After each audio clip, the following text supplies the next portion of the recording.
ಮೋದಿಯವರು BJP, RSS, ಸಂಘ ಪರಿವಾರ ಇವ್ರುಗಳಿಗೆ ಆಡಳಿತ ಗೊತ್ತಿಲ್ಲ. ಧರ್ಮ ಅನ್ನೋದು ಒಬ್ಬ ನೀಚನ ಕೊನೆಯ ಅಸ್ತ್ರ. ಧರ್ಮ ಅನ್ನೋದು ಯಾವುದೇ ಪಕ್ಷದ ಕೆಲಸ ಅಲ್ಲ. ಹವಾಯಿ ಜಹಾಜ್ ಮೇ ಹವಾಯಿ ಚಪ್ಪಲ್ ವಾಲ ಚಲಾಗಿ ಅಂದರು. ಹವಾಯಿ ಚಪ್ಪಲ್ ಹಾಕೊಂಡ್ರು ಏರ್ಪೋರ್ಟಲ್ಲಿ ಹೋಗ್ಬೋದು. ಹೋಗೋಕ್ಕಾಗ್ತಾ ಇದೆಯಾ ಸರ್? ಈಗ ಲೋಕಸಭೆ ಚುನಾವಣೆ ಸ್ಟಾರ್ಟ್ ಆಗಿದೆ, ಮತ್ತೆ ಇಡೀ ಸಾರ್ವತ್ರಿಕ ಲೋಕಸಭೆ ಚುನಾವಣೆ. ಈ ಒಂದು ಲೋಕಸಭಾ ಚುನಾವಣೆ ಯಾರು ಗೆಲ್ತಾರೆ, ಹೇಗೆ ಗೆಲ್ತಾರೆ ಅನ್ನೋದು ತುಂಬ ಮುಖ್ಯ ಆಗುತ್ತೆ, ಮತ್ತು ಜನರ ಮೇಲೆ ತುಂಬ ಪರಿಣಾಮ ಬೀರುತ್ತೆ ಕೂಡ ಈ ಎಲೆಕ್ಷನ್.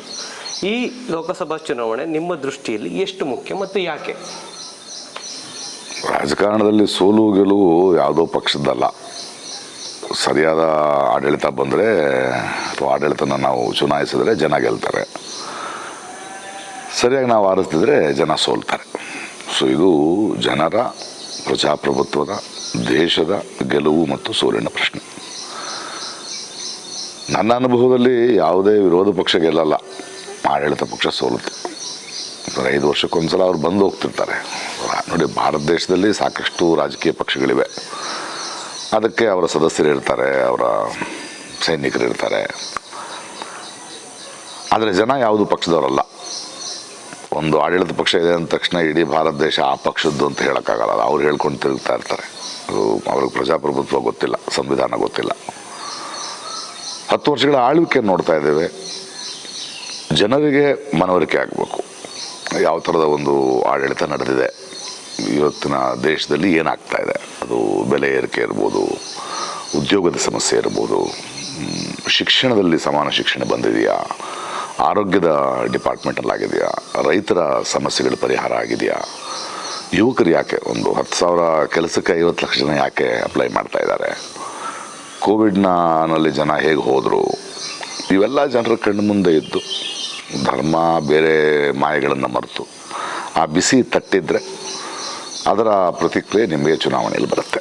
ಸೊ ಬಹಳ ಮುಖ್ಯವಾಗಿರೋದು ಇವತ್ತು ಪ್ರಜಾಪ್ರಭುತ್ವದ, ಸಂವಿಧಾನದ ಉಳಿವು, ಒಂದು ಸರ್ವಜನಾಂಗದ ಶಾಂತಿಯ ತೋಟ ಕರ್ನಾಟಕ ಏನಂತೀವಿ, ಅಥವಾ ಇಡೀ ಭಾರತ ದೇಶ ಬೇರೆ ಬೇರೆ ಭಾಷೆಯ, ಬೇರೆ ಬೇರೆ ಧರ್ಮಗಳ, ಬೇರೆ ಬೇರೆ ಆಚರಣೆಗಳಿದ್ರೂ ನಾವೆಲ್ಲ ಒಂದೇ ಅನ್ನೋ ಒಂದು ಭ್ರಾತೃತ್ವ ಏನಿದೆ, ಅದನ್ನು ಉಳಿಸ್ಕೊಳ್ಬೇಕಾದ ಬಹಳ ದೊಡ್ಡ ಅವಶ್ಯಕತೆ ಇದೆ.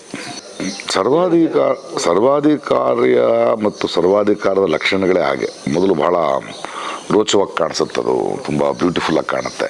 ಅದೇನು ಅಂತ ಅರ್ಥ ಆಗೋಷ್ಟರೊಳಗೆ ನಾವು ಸಾಕಷ್ಟು ಗಾಯಗಳನ್ನು ಹೊಂದಿರ್ತೀವಿ. ಅದು ಎಲ್ಲ ಲಕ್ಷಣಗಳು ಭಾರತ ದೇಶದಲ್ಲಿ ನಡೆದಿರೋದು ನಿಜ. ಇವತ್ತು ಒಂದು ಇಡಿ ಕೇಸ್ಗಳಿರ್ಬೋದು, ಅಥವಾ ಪ್ರಶ್ನಿಸೋರನ್ನ ಜೈಲಿಗೆ ಕಳಿಸೋ ವಿಷಯಗಳಾಗಿರ್ಬೋದು, ಯಾರಾದರೂ ಒಂದು ಆಡಳಿತ ವಿರುದ್ಧ ಮಾತಾಡೋದು ಒಂದು ಧರ್ಮ ವಿರೋಧಿ ಅನ್ನೋದು. ಧರ್ಮ ಅನ್ನೋದು ಒಬ್ಬ ನೀಚನ ಕೊನೆಯ ಅಸ್ತ್ರ. ಒಬ್ಬ ನಾಯಕ ಅವನು ತನ್ನ ಪ್ರಗತಿಯ ಬಗ್ಗೆ ಮಾತಾಡದೆ, ಜನರ ಭಾವನೆಗಳ ಬಗ್ಗೆ ಮಾತಾಡದೆ, ಸಮಸ್ಯೆಗಳ ಬಗ್ಗೆ ಮಾತಾಡದೆ, ಧರ್ಮದ ಲೇಪನ. ಯಾಕಂದರೆ ನೀವು ಒಂದು ಯುದ್ಧದಲ್ಲಿ ಇಬ್ಬರ ನಡುವಿನ ಯುದ್ಧ ಇದೆಯಲ್ಲ, ಅದು ಒಂದು ಉತ್ತುಂಗಕ್ಕೇರಿ ಕೆಳಗಡೆ ಬೀಳಿಯುತ್ತೆ, ಅದರ ಮೂಲ ಗೊತ್ತಾಗುತ್ತೆ. ಆದರೆ ಈ ಧರ್ಮದ ಯುದ್ಧ, ಈ ಮತೀಯ ಯುದ್ಧ ಇದೆಯಲ್ಲ, ಅದು ಹೊಟ್ಟಿನೊಳಗಿನ ಬೆಂಕಿಯಂತೆ, ಅದು ಸುಡ್ತಾನೆ ಹೋಗುತ್ತೆ. ಆ ನೋವು ಕಾಣಿಸ್ತಾ ಇದೆ, ಆ ಥರದ ಒಂದು ಆಟ ಪಟೋಟ ಕಾಣಿಸ್ತಾ ಇದೆ.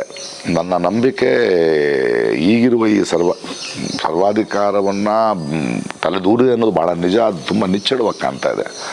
ಅದನ್ನು ಜನರೇ ಎಚ್ಚೆತ್ಕೊಳ್ಬೇಕು. ಇದು ನಾವೊಂದು ಕ್ರಿಕೆಟ್ ಮ್ಯಾಚ್ ನೋಡ್ತಾ ಇಲ್ಲ, ಒಂದು ಕಬಡ್ಡಿ ಮ್ಯಾಚ್ ನೋಡ್ತಾ ಇಲ್ಲ, ಆ ಪಕ್ಷನ ಈ ಪಕ್ಷನ ಅಂತ. ನಾವು we cannot be an argumentative Indians. ನಾವು ನಮ್ಮ ನೆಲಕ್ಕೆ ಕಿವಿ ಕೊಟ್ಟು ಕೇಳಬೇಕು, ನಮ್ಮ ಸಮಸ್ಯೆಗಳೇನಂತ ನೋಡಬೇಕು. ಧರ್ಮ ಅನ್ನೋದು ಯಾವುದೇ ಪಕ್ಷದ ಕೆಲಸ ಅಲ್ಲ, ಯಾವುದೇ ಒಂದು ರಾಜಕಾರಣದ ಕೆಲಸ ಅಲ್ಲ. ಅದು ಅವರವರ ಭಕ್ತಿ ಅನ್ನೋದು ಎಲ್ಲರಿರುವಂಥದ್ದು. ನಮಗೆ ಬೇಕಾಗಿರೋದು ಆಡಳಿತ, ಅದು ನಡೀತಿದೆಯೇ ಅಂತ ನೋಡೋಕ್ಕೆ ಶುರುವಾಗಿದೆ. ಇವತ್ತು ನೀವು ಎಲೆಕ್ಟ್ರಾಲ್ ಬಾಂಡ್ ಅಂತ ಒಂದು ತಗೋಣ, ಅದಕ್ಕಿಂತ ಬಹುಶಃ ಪ್ರಪಂಚದಲ್ಲೇ ಅಷ್ಟು ದೊಡ್ಡ ಒಂದು ವಸೂಲಿ ದಂಧೆ, ಅಂದರೆ ಹೊಸ ರೀತಿಯ, ಅಂದರೆ ನಮ್ಮ ಊಹೆಗೂ ನಿಲುಕದ ಒಂದು ದ್ರೋಹ ಅದು. ಅದನ್ನು ಎಷ್ಟು ಮಟ್ಟಿಗೆ ಜನ ಅರ್ಥ ಮಾಡ್ಕೊಳ್ತಾ ಹೋಗ್ತಾರೆ. ಧ್ರುವರಾತೆ ಮಾತಾಡ್ತಿದ್ದಾರೆ, ರವೀಶ್ ಕುಮಾರ್ ಮಾತಾಡ್ತಿದ್ದಾರೆ, ನಾನು ಮಾತಾಡ್ತಾ ಇದ್ದೀನಿ. ಅದು ಜನರಿಗೆ ಅರ್ಥ ಆಗ್ತಾ ಇದೆ ಅಂತ ನನಗೆ ಅನಿಸ್ತಾ ಇದೆ. ಅದರ ಪರಿಣಾಮ ಡೆಫಿನೆಟ್ಲಿ ಈ ಸಲದ ಚುನಾವಣೆಯಲ್ಲಿ ಕಾಣಿಸುತ್ತೆ. ಅದು ಅದು ಭಾಳ ದೊಡ್ಡ ಇಶ್ಯೂ ಆಗಬೇಕು, ಆಗ್ತಾ ಇದೆ ಅಂತ ನಾನು ನಂಬ್ತೀನಿ. ನೋಡಿ, ನೀವು ಮೋದಿಯವರು BJP, RSS, ಸಂಘ ಪರಿವಾರ ಇವ್ರುಗಳಿಗೆ ಆಡಳಿತ ಗೊತ್ತಿಲ್ಲ. ಅವ್ರು ಆಡಳಿತ ಮಾಡಲಿಕ್ಕೆ ಬಂದವರಲ್ಲ. ಅವ್ರದ್ದು ಒಂದು ಮನುಸಂಸ್ಕೃತಿ, ಅವ್ರದ್ದು ಒಂದು ಭಾಷೆ, ಒಂದು ದೇಶ, ಆ ಥರದ ಒಂದು ಆಲೋಚನೆ ಇರೋರು. ನೀವು ಅವ್ರ ಮೇಲೆ ಅವ್ರ ಆಡಳಿತ ಮಾಡ್ತಿರೋಂಥ ಆಪಾದನೆ ಹೊರಿಸ್ಬೇಡಿ. ಅವರೊಂದು ಧರ್ಮದ ಲೇಪನ ಮಾಡಿಕೊಂಡೇ ಹೋಗೋದು. ಅಂದರೆ ಹಿಂದೂ ರಾಷ್ಟ್ರ ಆಗಬೇಕು, ಹಿಂಗಾಗಬೇಕು ಅಂತ. ದಕ್ಷಿಣ ಭಾರತದಲ್ಲಿ ಒಂದಷ್ಟು ಹೆಚ್ಚಿದೆ. ನೀವು ಉತ್ತರ ಭಾರತ ಇಲ್ಲಿಂದ ದೂರದಿಂದ ನೋಡೋದಲ್ಲ. ಉತ್ತರ ಭಾರತದಲ್ಲಿ ಕೂಡ ನೀವು ಬಿಹಾರ ಅಂತ ಊರಿಗೆ ಹೋದರೆ ಅಲ್ಲಿರುವ ಕಿತ್ತು ತಿನ್ನುವ ಬಡತನ ನಿಮಗೆ ಬಹಳ, ಹಸುವು ಗೊತ್ತಿದ್ರೆ ನಿಮಗೆ ಗೊತ್ತಾಗುತ್ತೆ, ಆ ನೋವು ನಿಮಗೆ ಗೊತ್ತಾಗುತ್ತೆ. ಈ ಸರ್ವಾಧಿಕಾರಿಗಳ ಇವ್ರುಗಳದ್ದು ಏನಂದರೆ, ನಿಮ್ಗೆ ಏನೂ ಇಲ್ದಂಗೆ ಒಂದು ಪರಿಸ್ಥಿತಿಯಲ್ಲಿ ಇಟ್ಟುಕೊಂಡೇ ಒಂದೊತ್ತು ಊಟ ಹಾಕಿದ್ರೆ ಸಾಕು ಅನ್ನೋ ಥರ ಒಂದು ಪರಿಸ್ಥಿತಿ ತೊಗೊಂಡ್ಬಿಡ್ತಾರೆ. ಈ ಮಹಾಪ್ರಭುಗಳೇನಿದ್ದಾರೆ, ಈ ಮೋದಿ ಮಹಾಪ್ರಭುಗಳೇನಿದ್ದಾರೆ ನೋಡಿ, ಅವರು ಹೆಂಗೆ ಅಂದರೆ, ಇಲ್ಲಿ ಹಗರಣ ನಡೀತಾ ಇದೆ ಅಂದರೆ ಅವರು ಒಂದು ದೇವಸ್ಥಾನ ಸುತ್ಕೊಂಡು ಹೋಗ್ಬಿಡೋದು. ನಮ್ಮಲ್ಲೇನಾಗ್ಬಿಡ್ತಾರೆ, ಅವ್ರು ದೇವರು ದಿನರು ಅಂತ ಓಡಾಡ್ತಿದ್ದಾರೆ. ಪಾಪ ಅವ್ರಿಗೆ ಗಂಡ ಹೆಂಡತಿ ಮಕ್ಕಳಿಲ್ಲ, ಅವ್ನಿಗೆ ಯಾರು ತಿಂತಾನೆ, ಅವ್ನು ತಿನ್ನೋದು ಮುಖ್ಯ ಅಲ್ಲ. ನಮಗೆ ದೇಶನ ಹಾಳು ಮಾಡ್ತಿರೋದು ಮುಖ್ಯ. ಯಾರ ಕೈ ಕೊಡ್ತಿದ್ದಾನೆ ದೇಶ ಅಂತ. ಇತ್ತೀಚೆಗೆ ನನ್ನ ಗೆಳೆಯರು ಹೇಳ್ತಾಯಿದ್ರು, ತುಂಬ ಬದಲಾವಣೆ ಆಗಿದೆ ಮೋದಿಯವರು ಬಂದ ಮೇಲೆ ಅಂತ. ಅಲ್ಲ, ಅದು ಬದಲಾವಣೆ ಆಗಿಲ್ಲ, ಕೈ ಬದಲಾವಣೆ ಆಗಿದೆ ಅಂತ ನಾವು ನೋಡಬೇಕು. ಇವತ್ತು ಸಿಂಪಲ್, ನಮ್ಮ ದೇಶದಲ್ಲಿರೋ ಎಲ್ಲ ಏರ್ಪೋರ್ಟ್ಗಳನ್ನು ನೋಡಿ. ಏರ್ಪೋರ್ಟ್ಗಳಲ್ಲಿ ಸುಸಜ್ಜಿತ ಏರ್ಪೋರ್ಟ್ ಆಗಿದೆ. ಎಷ್ಟು ಚೆನ್ನಾಗಾಗಿದೆ ಅಂದರೆ, ಒಂದು ಮನುಷ್ಯನ ವಿಕಾಸದಲ್ಲಿ, ಒಂದು ಸಮಾಜದ ವಿಕಾಸದಲ್ಲಿ ಅಭಿವೃದ್ಧಿ ಆಗಲೇಬೇಕು.